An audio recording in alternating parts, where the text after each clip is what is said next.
جب یرموک کے میدان میں خالد ابن ولید رضی اللہ تعالیٰ عنہ نے فرمایا کہ باہان جو ان کا امیر تھا رومی فوج کا، اس نے کہا کہ 9 دن یہ جنگ چلتی رہی تھی، 9ویں دن فیصلہ ہوا تھا کہ آج ایسا کرو تم عرب نکلو، غساسنہ اور تغلب یہ 2 قبیلے عرب میں محروم رہے اسلام سے، بنو تغلب اور بنو غسان، تو تم ان کے مقابلے میں جاؤ، لوہا لوہے کو کاٹے۔ تو حضرت خالد ابن ولید کو پتہ چلا تو انہوں نے فرمایا بھائی مجھے 60 آدمی دے دو، میں ان کا مقابلہ، پہلے 30 کہا تو ابو سفیان فرمانے لگے کہ اجد ام ہزل، تو کہنے لگے جبار فی الجاہلیہ و خوار فی الاسلام، تو وہ کہنے لگے یہ خواری اور جباری کی بات نہیں ہے، دانش مندی کی بات کر رہا ہوں کہ بہت فرق ہے، تم نے زیادہ ہی جذبہ جوش دکھانا ہے، تو 60 تو کرو۔ اب ابو سفیان کہہ رہا 60 تو کرو، تو ابو عبیدہ کہنے لگے کہ وہ امیر تھے، کہنے لگے یہ ابو سفیان ٹھیک کہہ رہا ہے، 60 ہونے چاہیے کم از کم، کن لوگوں کا انتخاب کرو گے؟ یہ تمہارے ذمہ ہے۔ کم اس لشکر میں ایسے لوگوں کو جانتا ہوں کہ جب وہ اللہ کے سامنے ایسے ہاتھ اٹھاتے ہیں تو ان کے ہاتھ کبھی خالی نہیں آتے۔ تو انہوں نے فرمایا پھر چن لو، تو انہوں نے سب سے جو پہلا نام لیا وہ تھا عین فضل بن العباس، اور دوسرا نام لیا عین عمرو التمیمی، اور تیسرا نام لیا عین رافع بن عمیرہ الطائی، جو بنو طے کا سب سے بڑا بدماش تھا۔ اس کے بارے میں خالد بن ولید یہ فرما رہے ہیں کہ یہ ان لوگوں میں سے ہے جب ایسے کرتا ہے خالی نہیں آتا، کبھی ہم بھی تم میں بھی چاہت تھی، کبھی ہم بھی تم میں بھی راہ تھی، کبھی ہم بھی تم بھی تھے آشنا، تمہیں یاد ہو کہ نہ یاد ہو۔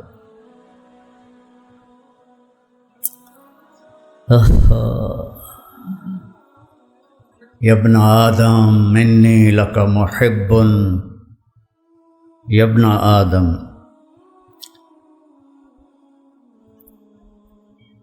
یا ایھا الذین آمنوا نہیں، یا ابن آدم انی لک محب فبحقی علیک کن لی محبا۔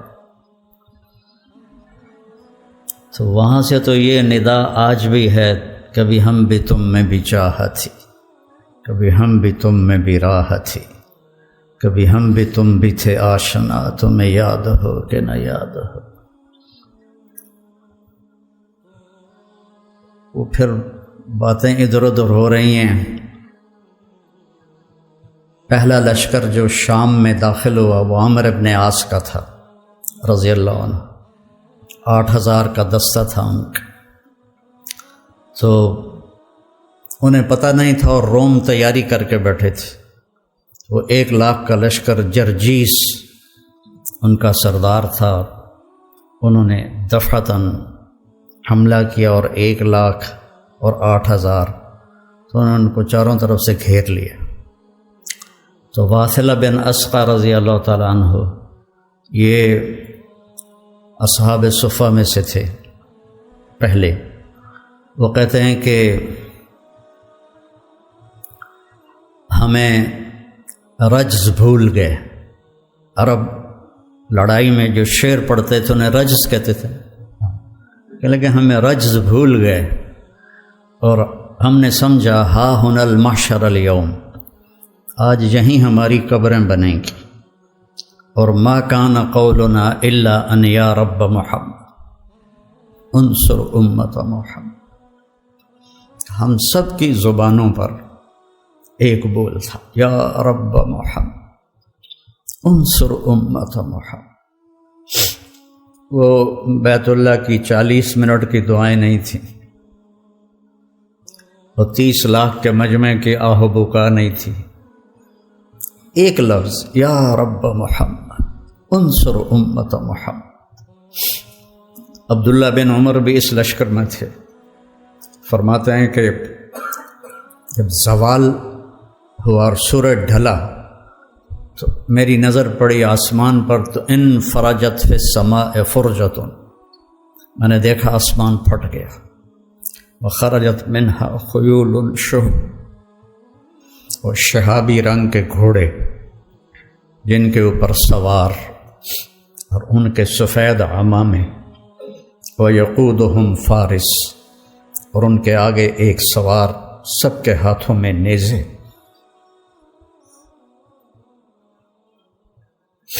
اور وہ کہہ رہا تھا ابشروا یا امت محمد فقد اتاکم اللہ بالنصر۔ غزہ کے لیے کتنی دعائیں ہو رہی ہیں، اور کتنے معصوم بچے ذبح ہو گئے، بوڑھے جو شہید ہو گئے وہ تو مزے میں چلے گئے، لیکن جو زخمی ہو گئے، معذور ہو گئے، ماں باپ مر گئے، خیموں میں پڑے۔ ابشروا یا امت محمد فقد اتاکم اللہ بالنصر، اے امت محمد تمہیں بشارت، تمہارا رب تمہاری مدد کے لیے آ گیا۔ یہ جو میں کہتا ہوں نا دعا میں یا اللہ آ جا، یہ میرے ذہن میں ایسے ہی واقعات گھومتے ہیں، تو پھر میں کہتا ہوں شاید میرے پکارنے پر بھی آ جائے، اس کے بغیر تو کام نہیں چلے۔ تو فرماتے ہیں وہ ایسے آئے اور ہمارے سروں پر آ کے غائب ہو گئے، اور تھوڑی دیر کے بعد پورے روم کا لشکر پیٹ پھیر کے بھاگ رہا تھا، اور حضرت عامر بن عاص نے اعلان کیا کہ کوئی پیچھا نہ کرے، کہ ہم بہت تھوڑے ہیں، کوئی پیچھا نہ کرے۔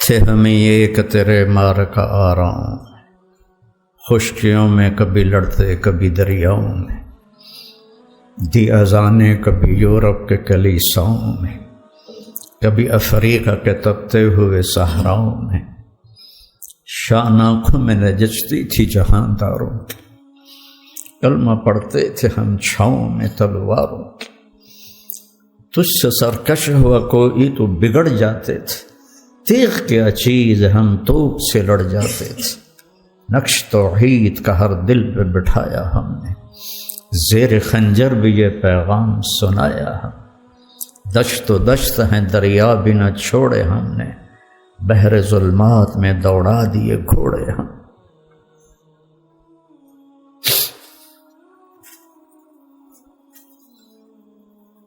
قصے ہی رہ گئے، کہانیاں رہ گئیں۔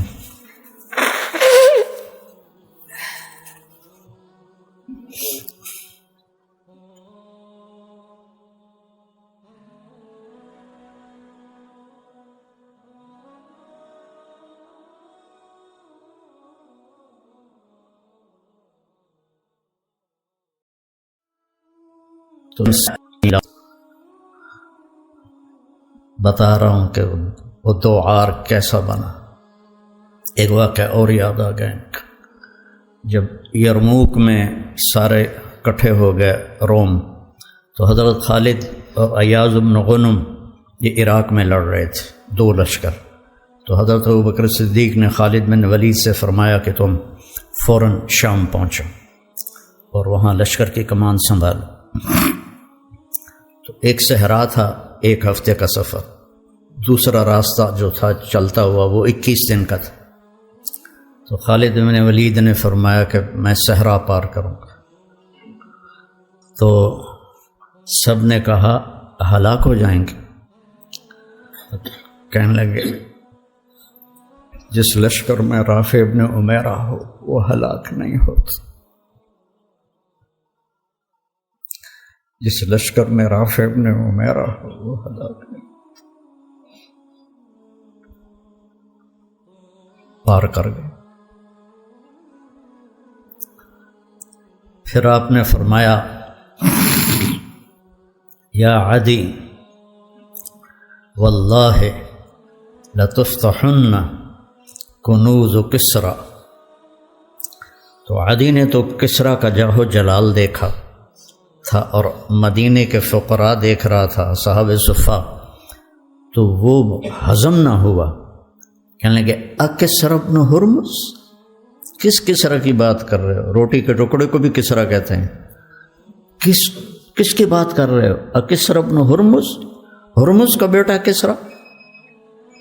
آپ نے کہا ہاں نعم کسریٰ بن ہرمز وانت منہم، تو ان میں ہوگا جو فتح کریں گے۔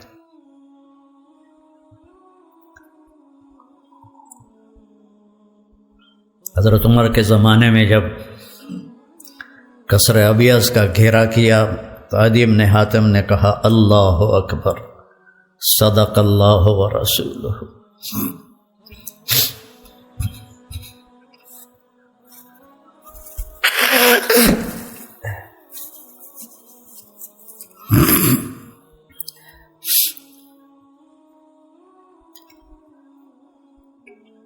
علماء کی کمی کوئی نہیں ہے، نہ مدارس کی کمی ہے، لیکن رجال کوئی نہیں ہے۔ اس میں مدارس بانجھ ہیں، خانقاہیں بانجھ ہیں، تبلیغ بانجھ ہے، زوال کا شکار ہیں بری طرح۔ تو ایک ڈیوٹی سمجھ کے کرنا کہ مجھے سبق پڑھانا ہے،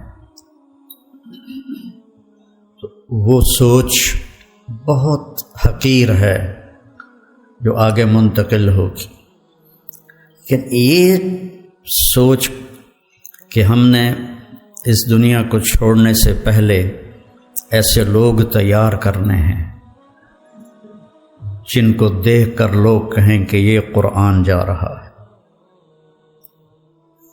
یہ عالم جا رہا ہے۔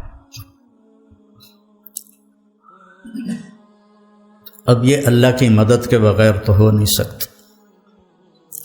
ایسا تو نہیں ہے کہ ہمارے پاس کوئی ایسے سکرو ہیں، مشین ہے جس سے ہم ایسے نسل تیار کر لیں گے۔ یہ تو سراسر یہدی من یشاء ہے، جس کو چاہے وہ ہدایت دیتا ہے۔ آپ سب خوش قسمت ہیں، آپ کے اساتذہ، کہ اللہ نے آپ کو ایک انتہائی اعلیٰ ترین مصروفیت عطا فرمائی۔ مدارست العلم ساعۃ خیر من احیاء لیلۃ القدر عند الحجر الاسود۔ یہ بھی آج کوئی 20 سال بعد یاد آئی۔ مدارست العلم ساعۃ، ابو ہریرہ کی روایت، خیر من احیاء لیلۃ القدر عند الحجر الاسود۔ اتنی بڑی محنت میں اللہ نے لگایا ہے، آپ خوش قسمت ہیں۔ لیکن ایک رواجی طرز پہ چل کے زندگی گزار دینا اور ایک ایسا کچھ کرنا کہ کچھ آدمی کر کے جائے۔ میں اپنے کیمسٹری کے استاد تھے سلیم صاحب رحمۃ اللہ علیہ، وہ مجھے اضافی ٹائم دیتے تھے، کوئی ٹیوشن وہ پیسے نہیں لیتے تھے، ویسے ہی ان کو محبت تھی مجھ سے، مجھے اضافی ٹائم دیتے تھے۔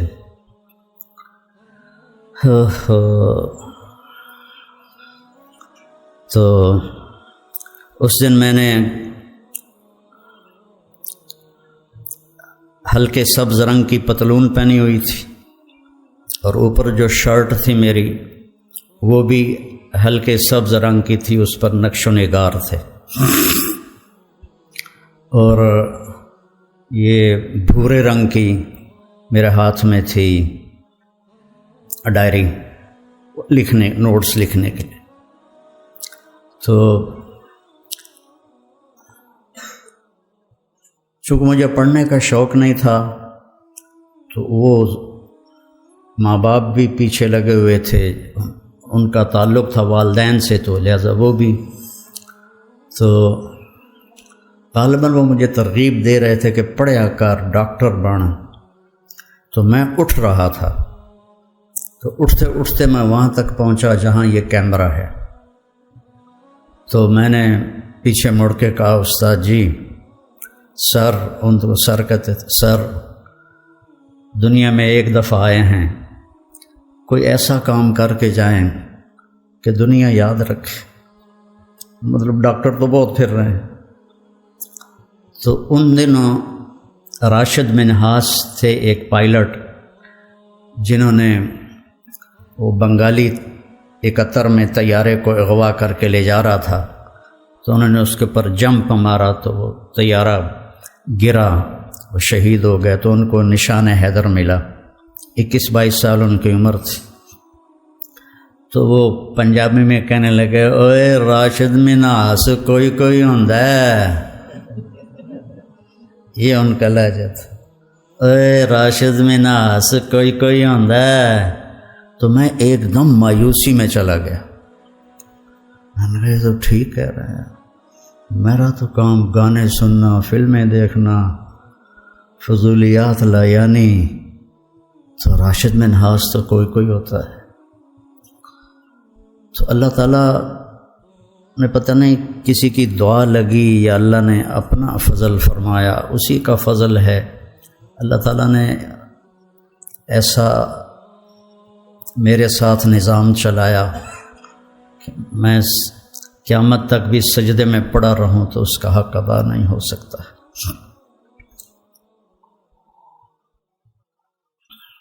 تو ہم نے ایک نسل تیار کرنی ہے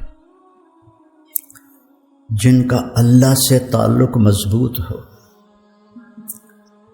اور جن کا قرآن سے تعلق مضبوط ہو، جن کا اللہ کے نبی کے ساتھ تعلق مضبوط ہو، جو قرآن پر اپنا زور لگانے والے ہوں. بلاد ہند میں قرآن پر بہت زیادتی ہوئی ہے. صرف فقہ. قرآن تبرکاً ہوتا ہے، حدیث بھی تحنیف کے لیے ہوتی ہے، وہ بھی تبرکاً ہوتی ہیں. وہ لوگ وہ نوجوان جو اللہ کے سامنے کھڑے ہوں تو اللہ بھی کہے خدا بندے سے خود پوچھے بتا تیری رضا کیا ہے. میرا بندہ بول کیا چاہتا ہے. لوگوں کو ہدایت کے نشان بنا کے چھوڑیں. مولوی بنانا کیا مشکل، تم سارے مولوی بیٹھے، ہم سارے مولوی بیٹھے، لیکن کوئی نسل تیار کرنا، اس کے لیے فالتو کام کرنا پڑتا ہے. جو گاما پہلوان تھا غلام محمد، اس کا قد تھا 5 فٹ 8 انچ اور 6.25 فٹ کے پہلوانوں کو اٹھا کے ایسے پھینکتا تھا جیسے کوئی تنکا اٹھا کے پھینک دیا. 400 کشتیاں لڑیں، ایک میں شکست نہیں کھائی. 400 کشتیوں میں ایک میں.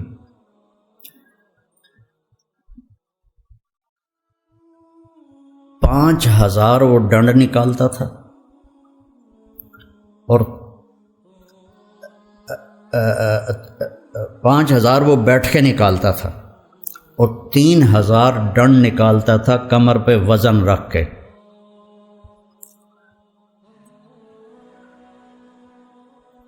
تو رستم زمان بننے کے لیے صرف ڈنڈ کافی نہیں ہوتے، صرف بیٹھ کے کافی نہیں ہوتی. 7 کلو بادام روزانہ کھاتا تھا 5 مرغیاں روزانہ کھاتا تھا، 10 سیر دودھ روزانہ پیتا تھا، اور تہجد کا پابند تھا، نمازوں کا پابند تھا۔ امرتسر کا تھا، تقسیم کے بعد لاہور آ گیا۔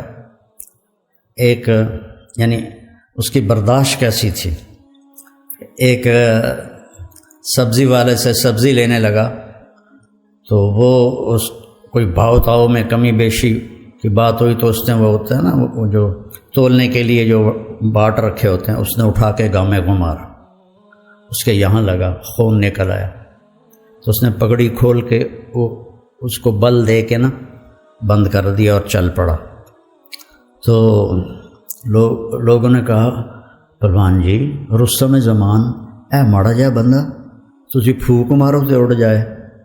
تو کہنے لگے یہ رستم زمانی جو ہے نا یہ برداشت سے سیکھی ہے، ایسے نہیں سیکھی، یہ برداشت سے سیکھی۔ اور مجھے نہیں بلکہ پورے ماحول میں یہ بات ہے کہ مولوی غصے والے ہوتے ہیں، مدرسے کے طلبہ برداشت سے عاری ہوتے ہیں اور اخلاق سے عاری ہوتے ہیں۔ حالانکہ میں قسم اٹھاؤں کہ انڈیا، پاکستان اور خاص طور پر بنگلہ دیش کے جو طلبہ ہیں، جتنی قربانی وہ دیتے ہیں پوری دنیا میں کوئی نہیں دیتے، لیکن ان کو کوئی لے کر چلنے والا ہو اور انہیں بتانے والا ہو تو یہ بہت بڑا ذخیرہ ہے۔ حنفیت کا تعصب اور باقی جو اہل فرق ہیں ان کی نفرت، تو عجیب و غریب سی شخصیت بن کے باہر نکلتے۔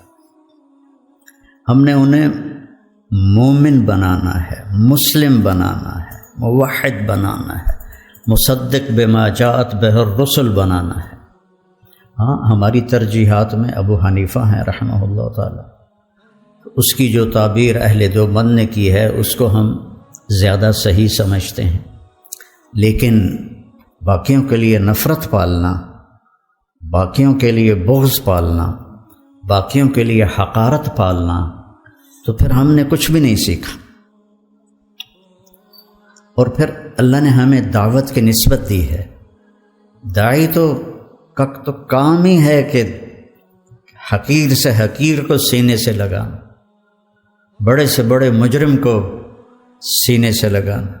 قولا لہ قولا لینا لعلہ یتذکر او یخشی۔ کیا بات اللہ کر رہا ہے کلیم جیسی ہستی سے، جس کے سامنے والے کے بارے میں اللہ کو پتہ ہے ایمان نہیں لائے گا۔ قولا لہ قولا لینا فبما رحمت من اللہ لنت لهم ولو كنت فظا، زبان کی شدت، غلیظ القلب، مزاج کی شدت، کس کی؟ رحمت للعالمین، کس کی؟ سراجا منیرا، کس کی؟ شاہد مبشر نذیر داعی الی اللہ سراجا منیرا، مزمل مدثر طٰہٰ یاسین حاشر ماہی عاقف فاتح ابو القاسم، لیکون للناس نذیرا، تبارک الذی نزل الفرقان علی عبدہ لیکون للعالمین نذیرا۔ اگر میرے محبوب آپ کے اندر یہ 2 باتیں ہوتی ہیں، یہ تیز و شدت مزاج میں سختی ہوتی، لن فضو، کون؟ ابو بکر، کون؟ عمر، کون؟ عثمان، کون؟ علی، طلحہ، زبیر، سعد، سعید، انصار، مہاجرین۔ اور انفزاز ہوتا ہے بھگدڑ مچ جانا۔ لن فضو، تھوڑا سا یہاں یہ مسجد ہل جائے تو ہم یہاں سے کیسے بھاگیں گے؟ ترتیب سے نہیں، اندھا دھند بھاگیں گے، اس کو انفزاز کہتے ہیں۔ لن فضو من حولک،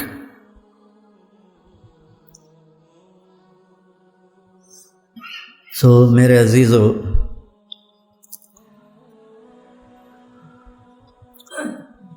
ایک نسل اللہ سے مانگو، ہم جائیں تو ایک نسل چھوڑ کے جائیں۔ ابو بکر سارے نہیں بن سکے، عمر سارے نہیں بن سکے، زیادہ کرنا پڑتا ہے، پھر جا کر اللہ ایسے مقام عطا فرماتا ہے۔ فتوحات ہو گئیں، کیسر و کسریٰ ٹوٹ گئے، خزانے آئے، کسریٰ کا تخت تاقدیس 140 ہاتھ لمبا، 110 ہاتھ چوڑا، 1 ایکڑ کے قریب، اور اس میں 1000 سونے کے گنبد لگے ہوئے تھے، اور 1,40,000 چاندی کی میخیں لگی ہوئی تھیں، اور اس کا 2.5 من کا وزنی تاج جو لٹکا ہوتا تھا وہ اس میں سر دے کے بیٹھتا تھا۔ یہ سب مدینے میں آیا ہے۔ تو صحابہ کون 10 مبشرہ مشورہ کرنے لگے، عمر کو اب اپنا طریقہ بدلنا چاہیے، اللہ نے اتنی سہولت دے دی، کوئی خادم رکھے، چھنے ہوئے آٹے کی روٹی کھائے اور کپڑے اچھے پہنے، بڑے بڑے وفود آتے ہیں۔ تو حضرت علی کہنے لگے جو مرضی کر لو، مانے گا کوئی نہیں۔ کہنے لگے نہیں، بات تو کرنی چاہیے۔ کہ کون بات کرے؟ کہا حفصہ اور عائشہ رضی اللہ عنہما، ایک بیٹی ہیں اور ازواج مطہرات میں سے ہیں، دوسری محبوب بے رسول ہیں، تو ان دونوں کو تیار کیا گیا، یہ دونوں تشریف لائیں۔ تو حضرت عمر گنجے ہو گئے تھے، آخر لیٹے ہوئے تھے، اٹھ کے بیٹھ گئے۔ تو حضرت عائشہ متکلم بنی کہ امیر المومنین آپ سے ایک بات کرنی ہے، کہو۔ اللہ تعالیٰ نے ہمارے نبی کے دور میں دنیا نہ بھیجی، نہ انہوں نے دنیا کا ارادہ کیا، وہ ایسے ہی چلے گئے۔ میرے باپ کا زمانہ آیا، اللہ نے دنیا نہ بھیجی، نہ انہوں نے ارادہ کیا، تو وہ بھی ویسے ہی چلے گئے۔ اب اللہ تعالیٰ نے آپ پر دنیا کے دروازے کھول دیے ہیں، فتوحات کے دروازے کھول دیے ہیں، اب آپ اپنے اوپر رحم کریں، ارفق بنفسک، اچھا کھانا کھائیں، چھنے ہوئے آٹے کی روٹی کھائیں، اچھا کپڑا پہنیں، بڑے بڑے وفود آتے ہیں آپ سے ملنے کے لیے، اور اپنے لیے کوئی خادم رکھیں جو آپ کی خدمت کرے، آپ کی عمر کا بھی تقاضا ہے۔ تو حضرت عمر کا رنگ ایسے بدل رہا۔ جب حضرت عائشہ نے بات ختم کی تو کہنے لگے مجھے بتاؤ تمہیں کس نے بھیجا ہے؟ کہنے لگیں کوئی ہاں نہ کرو گے تو ہم بتائیں گے، ویسے تو نہیں بتائیں گے۔ فرمانے لگے اگر مجھے بتا دو نا تو میں مار مار کے ان کے چہرے لہو لہان کر دوں۔ تو پھر وہ رو پڑے، پھر کہنے لگے حفصہ تو گھر والی ہے نا؟ اچھا تو بتا، اللہ کے نبی نے دن میں کبھی 2 دفعہ کھانا کھایا؟ صبح کھایا تو شام نہیں کھایا، شام کھایا تو صبح نہیں کھایا۔ کہنے لگے اللہم نعم۔ کیا تجھے یاد ہے تیرے گھر میں نبی کا بستر کیا تھا؟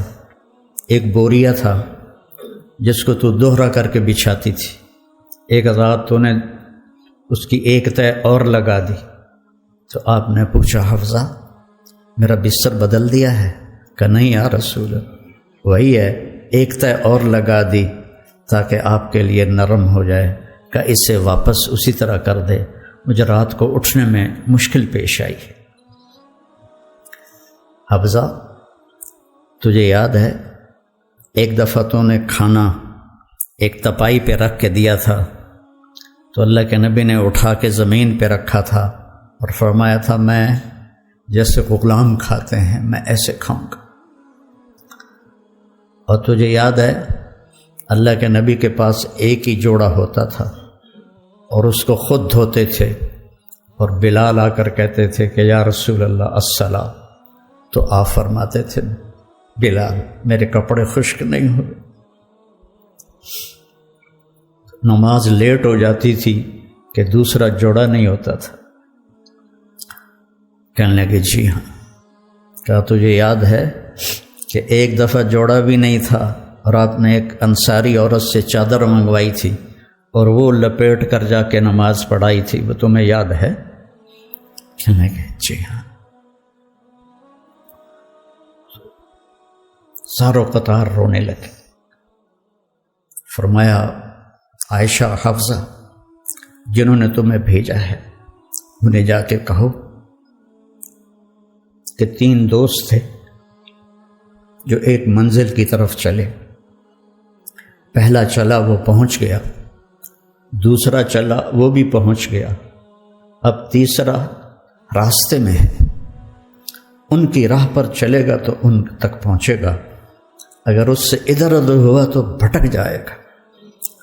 والذی نفسی بیدہ لأکرہن نفسی علی ما انا علیہ، اس ذات کی قسم جس کے قبضے میں میری جان، میں اپنی جان کو اسی طرح کھپاؤں گا جس پر میں ہوں، یہاں تک کہ میرا اللہ مجھے میرے ساتھیوں سے ملا تھا۔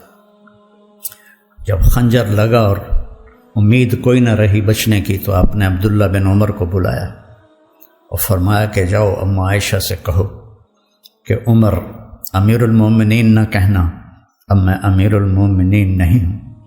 عمر اپنے ساتھیوں کے پڑوس میں قبر کی جگہ چاہتا ہے۔ جب وہ تشریف لے گئے تو حضرت عائشہ بھی رو رہی تھی، تو انہوں نے یہ روتے ہوئے عرض کی اماں جان میرا باپ عمر بن خطاب اپنے ساتھیوں کا پڑوس چاہتا ہے۔ تو حضرت عائشہ پھر رونے لگی، کہا یہ جگہ تو میں نے اپنے لیے رکھی ہوئی تھی کہ میں اپنے باپ اور خامند کے ساتھ میری قبر بن جائے، لیکن عمر مجھ سے زیادہ حقدار ہے، مرحبا بہ۔ جب وہ آئے تو ان کو حضرت عمر کو بتایا کہ اجازت ہو گئی ہے۔ کہا نہیں بیٹا، ہو سکتا ہے میرے شرم میں اجازت دی ہو، جب میں مر جاؤں اور میرا جنازہ لے کے دروازے پر پہنچو تو دروازہ پر جنازہ رکھ دینا اور پھر اندر جا کے دوبارہ اجازت لینا، اس وقت اجازت ملے تو اندر لے جانا ورنہ مجھے بقیع میں دفن کر دینا۔ تو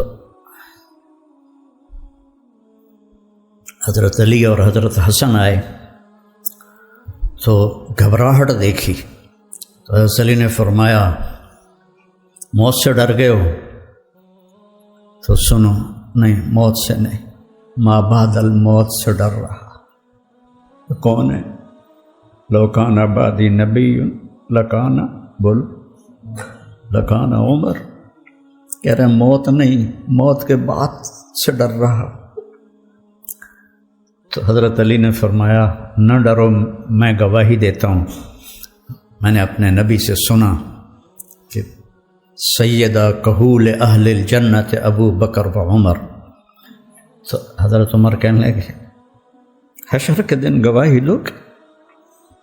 فرمایا میں بھی دوں گا، میرا بیٹا حسن بھی دیکھ ساتھ۔ وہ تشریف لے گئے، پیچھے موت کے آثار نظر آئے تو ان کا گود میں سر تھا بیٹے کی، عبداللہ بن عمر کی۔ تو کہنے لگے ضعنی علی الارض، مجھے زمین پر ڈال دے۔ تو ان کا دل نہیں مانا تو انہوں نے پنڈلی پہ سر رکھ دیا، کہنے لگے وے حق، تیرا ناس ہو، سنتے نہیں ہو کیا کہہ رہا ہوں، زمین پر ڈال۔ آپ مسجد میں داخل ہوئے، آپ کے دائیں طرف ابو بکر تھے، بائیں طرف عمر تھے۔ آپ نے فرمایا ہمیں دیکھ رہے ہو؟ صحابہ سے کہا جی۔ کہا ھکذا نحشر یوم القیامہ، اس طرح ہم محشر میں اٹھیں گے کہ میرے دائیں ابو بکر ہوگا اور بائیں میرے عمر ہوگا۔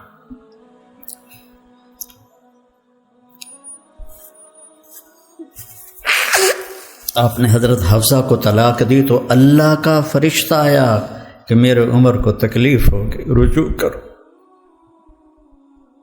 رجوع کرو۔ اپنے نبی کی منشا کے خلاف اللہ نے فیصلہ دیا، کہ میرے عمر کو تکلیف ہو، رجوع کر، تو آپ نے رجوع فرمایا۔ تو جب انہوں نے زمین پہ سر رکھا تو الٹے ہو گئے اور اپنا چہرہ زمین پہ نا ایسے ملنے لگے، کہنے لگے ویل لک ولامک یا عمر ان لم یغفر لک ربک، ویل لک ولامک یا عمر ان لم یغفر لک ربک، ویل لک ولامک یا عمر ان لم یغفر لک ربک۔ یہی کہتے کہتے جان نکل گئی۔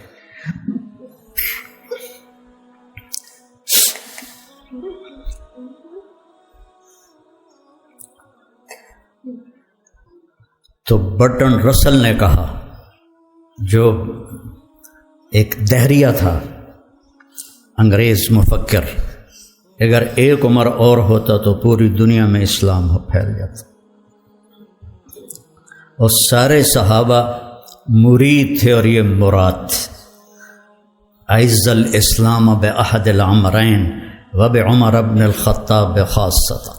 بدھ کی رات کو دعا مانگی، جمعرات کی رات کو، بدھ والے دن جمعرات کو حضرت عمر کو اللہ نے ایمان کی دولت نصیب فرمائی، اور وہ اس حال میں جا رہے ہیں۔ حضرت صہیب نے جنازہ پڑھایا، در و دیوار مدینے کے رو رہے تھے، صرف مرد عورت نہیں، بچے بھی، اور جنازے کو حضرت عائشہ کے دروازے کے سامنے رکھا گیا۔ حضرت عبداللہ نے دروازہ کھٹکھٹایا اور کہا اماں جان، میرا باپ عمر اندر آنے کی اجازت چاہتا۔ حضرت عائشہ نے اپنی چادر اٹھائی کہ مرحبا بعمر۔ جب ان کی قبر کھودی جا رہی تھی تو حضرت عبداللہ بن عباس کہتے ہیں کہ میرے کندھے پر کسی نے ہاتھ رکھا، میں نے پیچھے مڑ کے دیکھا تو علی تھے علیہ السلام، اور رو رہے تھے اور کہہ رہے تھے عمر مجھے پتہ تھا اس جگہ تیرے سوا کوئی نہیں آ سکتا، کہ میں نے ایک دفعہ نہیں، پتہ نہیں کتنی دفعہ سنا، دخلت انا و ابو بکر و عمر، خرجت انا و ابو بکر و عمر، جلست انا و ابو بکر و عمر۔ اتنی دفعہ تیرے نام کو اپنے نام کے ساتھ لیا، میرے ان کانوں نے سنا، مجھے پتہ تھا یہیں آئے گا، تو یہیں آئے گا۔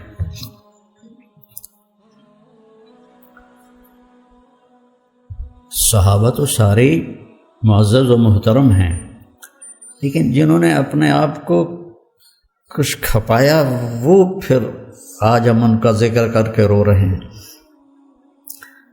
آنکھیں اشک بار ہیں۔ رواجی کام کرنا ہے تو مسئلہ ہی کوئی نہیں، لیکن اگر کسی منزل تک خود بھی پہنچنا ہے، اوروں کو بھی پہنچانا ہے، چونکہ جب آدمی دوسروں پر محنت کر رہا ہوتا ہے تو عام طور پر اپنی طرف سے نظر ہٹ جاتی ہے، فلاں بچے کی یہ شکایت ہے، فلاں بچے کی یہ شکایت ہے، فلاں بچے کی یہ کمی ہے، فلاں بچے کی یہ کمی ہے۔ اب یہ ایک انتظامی چیز ہے، اس کو کرنا پڑتا ہے، لیکن آدمی اپنی کمیاں بھول جاتا ہے۔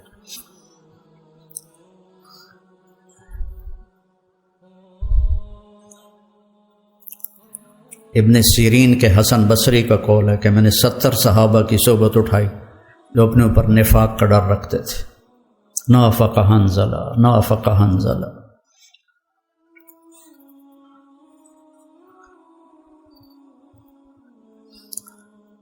تو میرے عزیزو،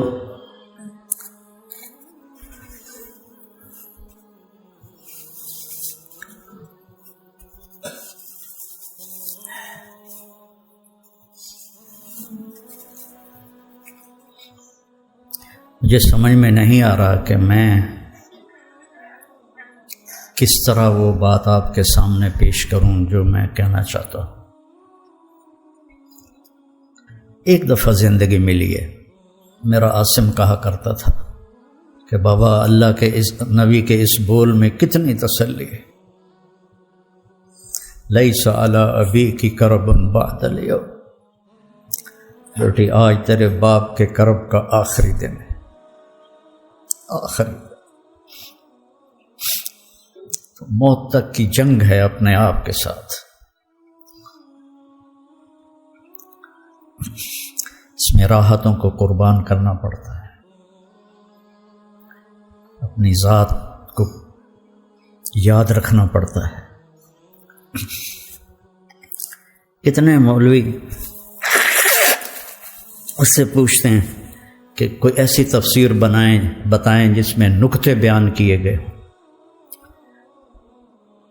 میں نے کہا اپنے لیے قرآن پڑھو، لوگوں کو متاثر کرنے کے لیے نہ دیکھو کہ میں نکتے بیان کروں۔ ایک نے مجھ سے کہا آپ یہ نکتے کہاں سے بیان کرتے ہیں؟ میں نے کہا اللہ کی قسم میں کہیں سے بھی نہیں بیان کرتا ہوں، اللہ سجاتا ہے، پتہ نہیں کہاں سے سجاتا ہے، میں نکتوں کے لیے قرآن نہیں اٹھاتا ہوں۔ فَإِذَا الْتَبَسَتْ عَلَيْكُمُ الْأُمُورُ كَقِطْعِ اللَّيْلِ الْمُظْلِمِ فَعَلَيْكُمْ بِالْقُرْآنِ فَإِنَّهُ مَاحِلٌ مُصَدَّقٌ وَشَافِعٌ مُشَفَّعٌ مَنْ جَعَلَهُ أَمَامَهُ قَادَهُ إِلَى الْجَنَّةِ وَمَنْ جَعَلَهُ خَلْفَهُ سَاقَهُ إِلَى النَّارِ۔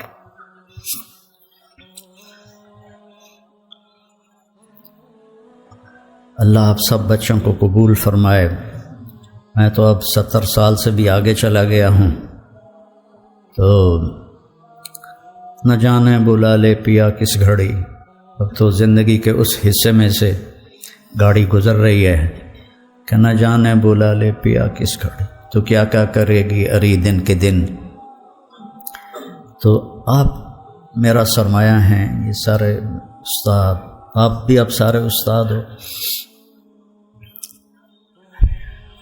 اس طرح دنیا سے جاؤ کہ اللہ راضی۔